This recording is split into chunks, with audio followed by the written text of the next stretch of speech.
Alert desk with some new video just into our newsroom from BWI. My goodness, folks, look at this right here. These lines, this was taken at around 5:30 this morning. Our intrepid Maryland Bureau Chief Brad Bell, sadly one of the flyers, stuck in this terrible line, and he tells us he's worried he's going to miss his flight this morning.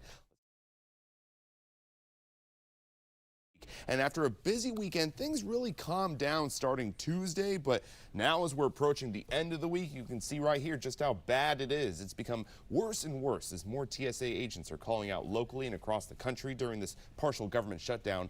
I've been checking the My TSA app. It says the wait time currently at BWI is roughly 30 minutes. That does not look like a 30-minute wait. The app is not being actively managed because of this shutdown. The airport is warning that travelers should arrive 3 hours before their departure.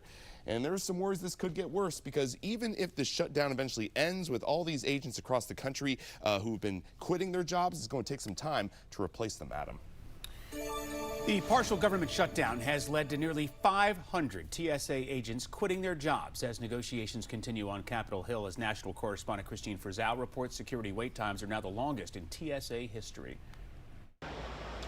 40 days of a Department of Homeland Security shutdown, and the last few days, several major airports have experienced scenes like this. It's insane. What was about a 4% call-out rate for TSA employees skyrocketing following weeks of working without getting paid. Multiple major airports are experiencing days where 40 to 50% of their staff are calling out because they simply cannot afford to report to work. Hanwin McNeil warning smaller airports may soon have to close. The acting head of the TSA joined by the heads of 3 other agencies impacted by the shutdown, all asking Congress to find a resolution as lawmakers continue to blame those in the other party. At a time when our nation is facing heightened threats, Democrats have shut down the Department of Homeland Security. Republicans control every part of government and could have funded these agencies with Democratic support, but chose not to. Looming large over negotiations on a deal,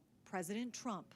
I think any deal they make, I'm pretty much not happy with it. The president also blaming Democrats for the airport's mess, also threatening to send in the National Guard and praising ICE, federal immigration agents assisting TSA over the last few days, as Democrats insist changes within ICE must be made to fully fund the agency. ICE needs to act like every other law enforcement agency, with warrants, with badge numbers, with standards of conduct, and with accountability when those standards are broken.